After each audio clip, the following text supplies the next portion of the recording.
Al-Imam Ibn Ruslan, wa kullu man bighairi ilmin ya'malu a'maluhu mardudatun la tuqbalu. Seseorang yang dia beramal tanpa ilmu, maka amalnya tertolak. Amalnya kenapa? Tertolak. Karena sesungguhnya dia tidak memiliki ilmunya. Beramal tanpa ada ilmu, hasilnya kosong. Duduk di majelis tanpa ada niat, hasilnya kosong. Makanya ulama kita mengajarkan kita untuk memperbanyak niat. Duduk di sini niat, ya Allah, saya duduk pengen dapat ilmu, pengen dengar Al-Quran, pengen dengar qasidah, dengerin pujian-pujian kepada Rasulullah SAW, memandang kepada para ulama, duduk bersama orang soleh. Saya hadiahkan kepada kedua orang tua saya. Saya kalau keluar rumah melihat ada bebatuan di jalanan, saya akan buang sehingga orang berjalan ya banyak dia niatkan. Makanya dulu Sayyidil Imam Al-Habib Ahmad bin Hasan Al-Attas, beliau kalau lagi datang sama muridnya berziarah, beliau bilang sama murid-muridnya, "Hei murid-muridku, kalian jangan ada yang berniat." Loh, wahai guru, biasanya kalau orang mau berziarah itu disuruh gurunya banyak-banyak berniat. Ini kenapa jangan berniat? Apa kata gurunya? Takut niat kalian rusak. Kalian cukup ucapkan nawaina kama nawa syekhuna Ahmad bin Hasan Al-Attas.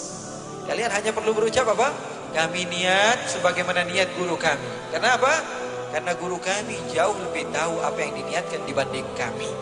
Katanya salafus saleh kita dulu, mereka tidak mengambil satu kitab kecuali mereka memiliki 70 niat. Makanya saya anjurkan kalian kalau hadir di majelis-majelis ilmu, ada orang yang kita pahami beliau adalah orang yang saleh. Contoh saja Habibana Mundir Al-Musawa, datang ke majelis, beliau ahlul majlis. Kalian datang ke majelis, kalian ucapkan nawaina kama nawa syekhuna Al-Habib Mundir Al-Musawa fil majlis. Kami niat sebagaimana niat guru kami ketika menghadiri majlis. InsyaAllah pahalanya luar biasa. Pahalanya besar di sisi Allah Subhanahu wa ta'ala. Seseorang dia tanpa ilmu melakukan satu amaliyah tertolak. Seseorang yang dia memiliki ilmu akan tetapi tidak memiliki amal pun tertolak sama. Ya. Jadi harus balance antara kedua-duanya. Harus punya ilmu dan punya amal. Makanya sahabat-sahabat saya bertanya kepada saya, Habib, akhlak dulu atau ilmu dulu? Loh, sebagian bilang apa? Akhlak dulu. Kalau saya tidak, ilmu dulu baru akhlak. Habib, kan semuanya bilang akhlak dulu baru ilmu. Enggak, kalau saya beda. Ilmu dulu baru akhlak. Kenapa? Karena akhlak tidak akan bisa diketahui tanpa ilmu. Sekarang kalau seperti sahabat-sahabat kita yang suka masuk ke Eropa atau ke Australia atau beberapa tempat, melihat salah seorang di antara kita misalnya berjumpa dengan seorang perempuan di jalan dan tidak kita sapa perempuan tersebut, dia menganggap kita orang yang tidak berakhlak, apalagi tidak salaman. Wah, ini orang sombong banget. Itu menurut mereka akhlak, tapi menurut kita yang memiliki ilmu di dalam agama Islam, itu bukan akhlak tapi maksiat. Makanya akhlak diperlukan ilmu. Di pondok-pondok pesantren, para habaib, para kiai kita diajarkan. Ada nama kitab Adab Sulukul Murid, ada kitab Ta'limul Muta'allim, ada kitab Akhlaqul Banin atau Akhlaqul Banat. Kenapa?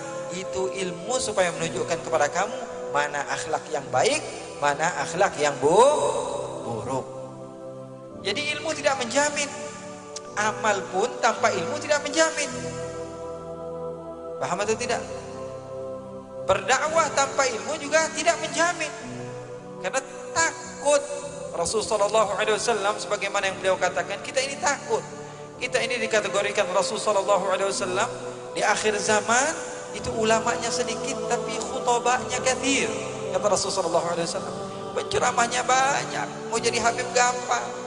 Datang ke Empang, beli jubah 200.000, beli imamah, sudah jadi habib. Betul atau tidak? Gampang. Zaman sekarang itu gampang. Oleh karena itu, ilmu tanpa amal tertolak. Amal tanpa ilmu tertolak.